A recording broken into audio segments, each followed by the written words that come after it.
take a deep breath in. As you breathe in, just imagine breathing in a resourceful feeling of relaxation. And as you exhale, just allow any feelings of tension, stress, or worries to leave your body in your outward breath.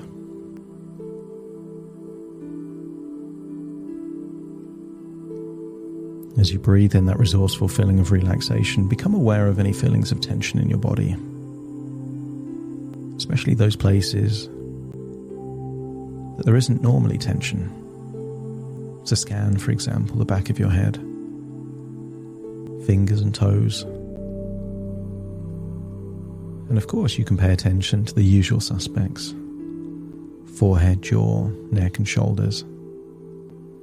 And as you breathe in that resourceful feeling of relaxation, set the intention that now is the time to let go. To let go of tension, to let go of stress, to let go of any worries or concerns. The past is the past. You can learn from it.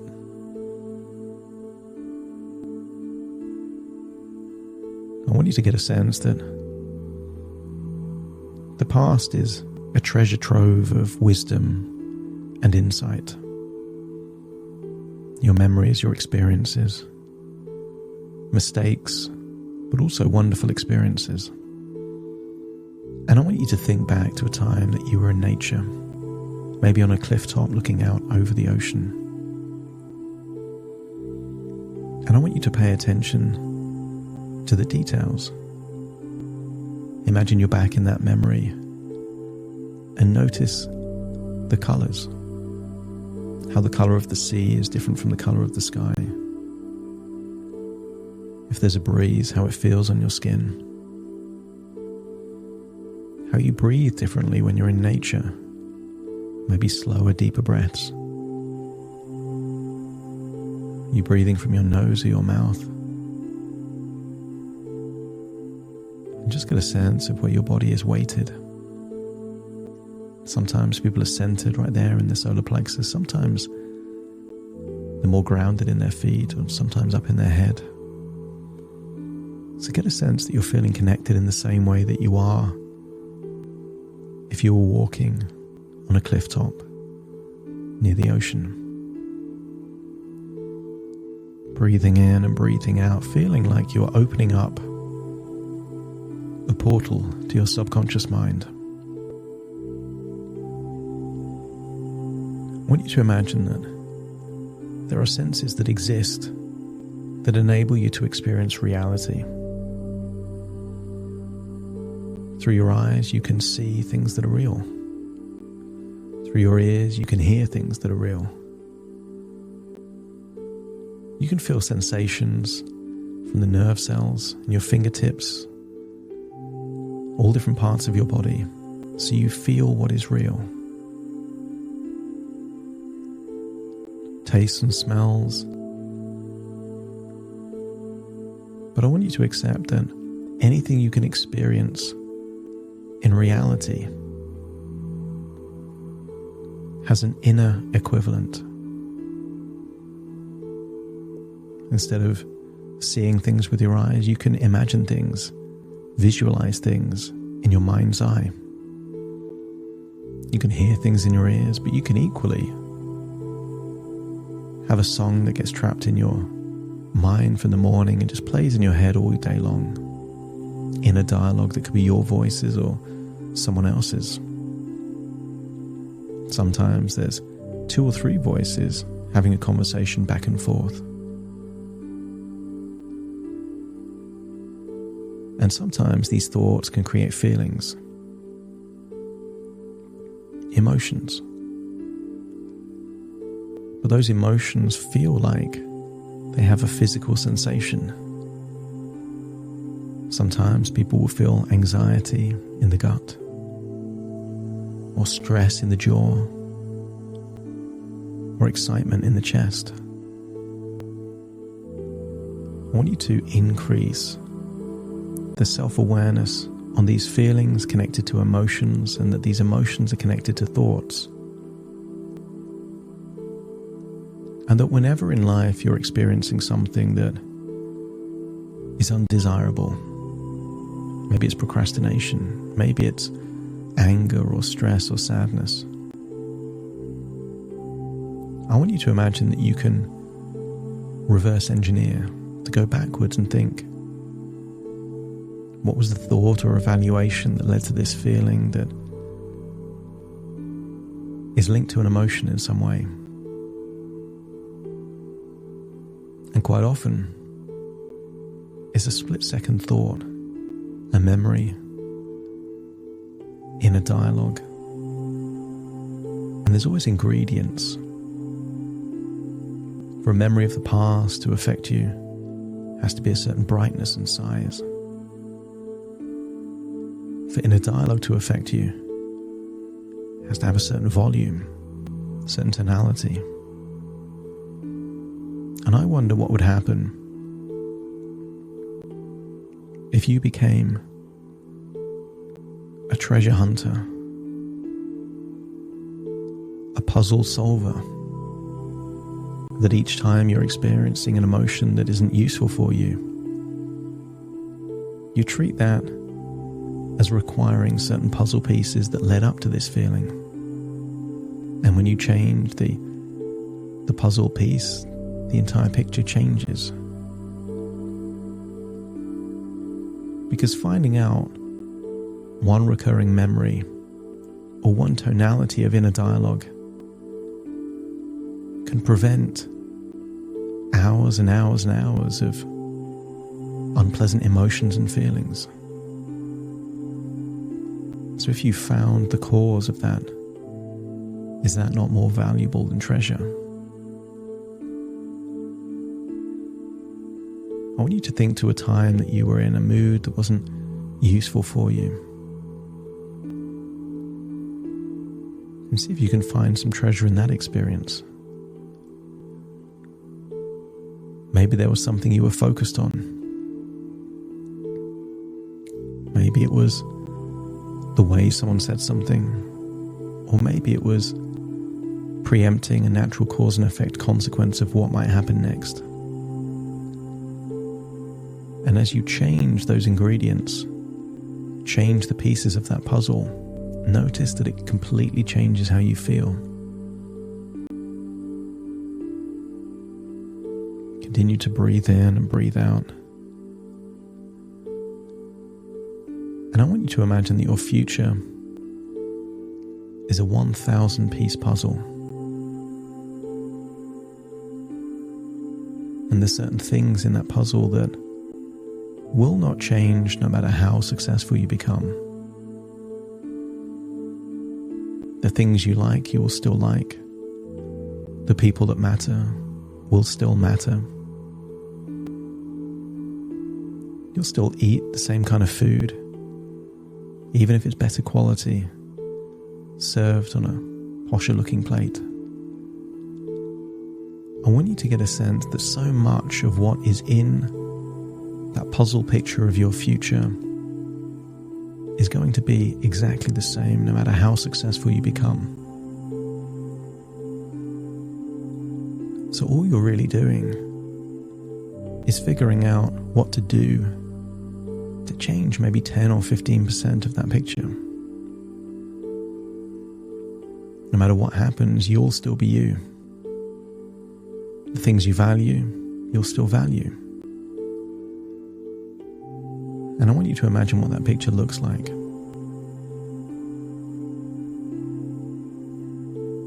What's your desirable future? Sometimes people fall into the trap of thinking that for a future to be desirable, it has to be completely different from how it is now. And that's not true. Sometimes the tiniest things that are different can have the biggest impact. I want you to see yourself in this puzzle picture of the future, looking grounded. See yourself with integrity. See yourself with wisdom and experience, and also see yourself with boundaries. As success grows, boundaries become even more important. So I'd like to see you in that picture. See yourself as comfortable setting boundaries that protect your physical, emotional, and mental well-being. See yourself as the kind of person that can clearly communicate your boundaries in a confident but not arrogant or rude way. No diva in this picture, just someone that respectfully communicates or enforces boundaries. See yourself in this picture attracting and connecting with those people who respect your boundaries, that treat you with kindness and compassion. And in that picture, I want you to imagine some kind of connection that looks physical in nature. Maybe that is a line of thread or a cable or a beam of light connecting you to those people that matter.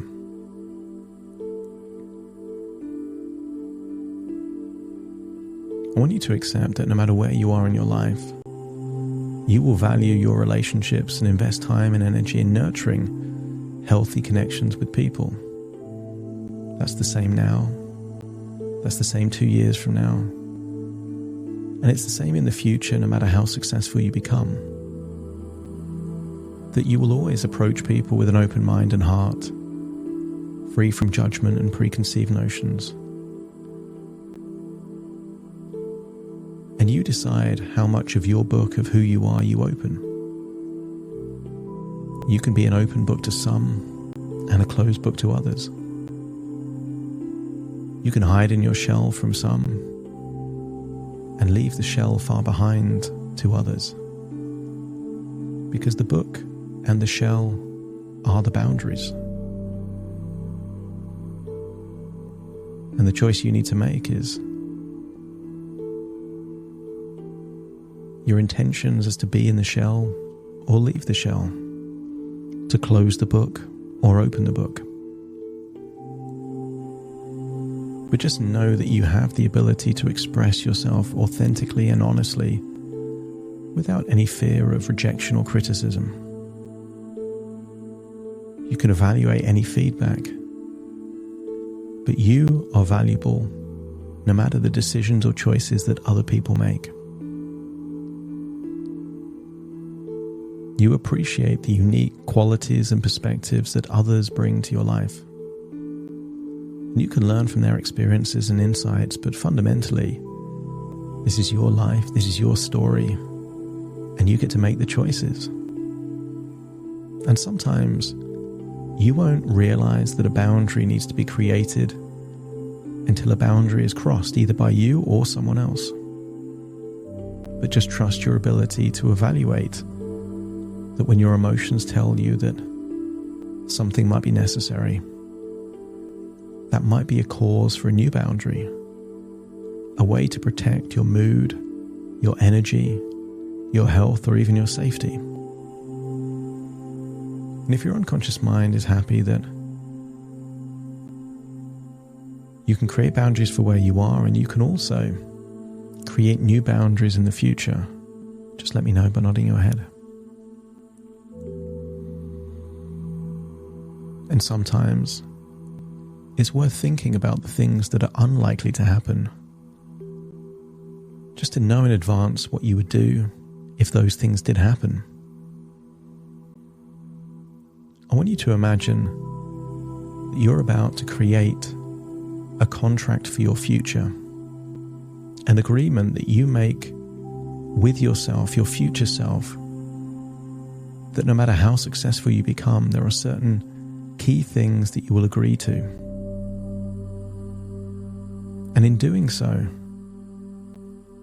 your future self no longer has to fear the uncertainty, because it will trust in your honesty and integrity to stick with what's agreed. Because maybe your unconscious mind has been holding you back, worried about how you might be in the future if incredible levels of success come your way. So I want you to imagine agreeing a contract with your future self. Things that you will be and do, and also what you will never do and never be, no matter how successful you become. Because contracts give clarity and certainty. Contracts are a way of preempting unknown variables. There isn't a business that exists that could survive without contracts and agreements. How could they make decisions about next week, let alone years in the future, unless several agreements were in place? And if your unconscious mind is happy to agree with your future self, your own standards, what you will and won't be and do, then your unconscious mind no longer has to fear the future, because you've already agreed it. And agreeing the future doesn't guarantee that it happens, in the same way that a clause in a contract doesn't guarantee that the clause will ever be activated. It's just a what if. And by agreeing in advance, your unconscious mind doesn't have to worry about these what ifs anymore. And you don't have to think about all of these things right now, but just let your unconscious mind know that you're willing to agree things, any valid concerns about the future, in advance, and you'll stick to them. Because if you don't, how will yourself ever trust yourself again in the future?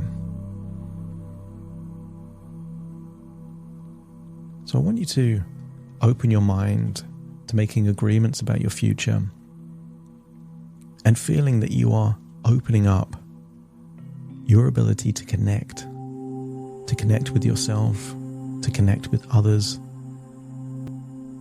And I want you to imagine now seeing something that represents connection from you in the present to you in the future. And maybe it's a cable that comes from you to them and back again, or maybe it's a beam of light or a line of thread, but I want you to imagine you are now connected to your future self. And you're making a promise to your future self to be the person that you will respect, like, and admire now, in the future, and in the distant future. That you will make decisions when decisions are needed, and you will keep yourself and the people you care about safe.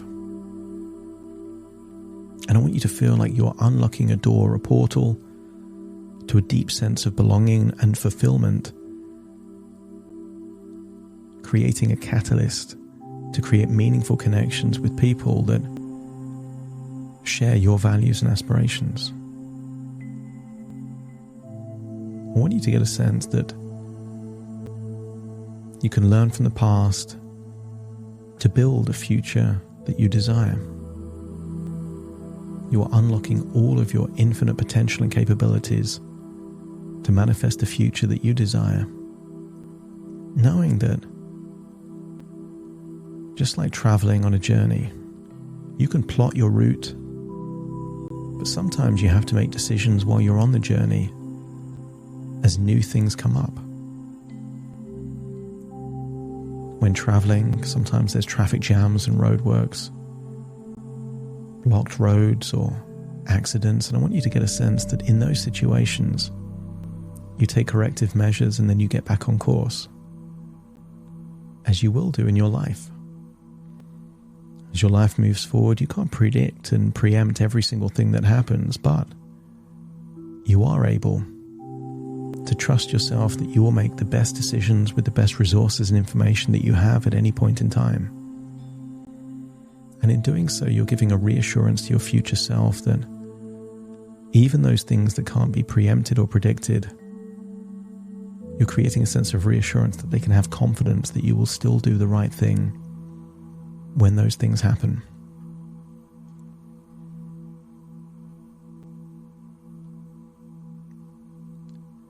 I want you to get a sense that you are also increasing your level of self-awareness with your internal world, your emotions, your thoughts, your inner dialogue, and those mind's eye.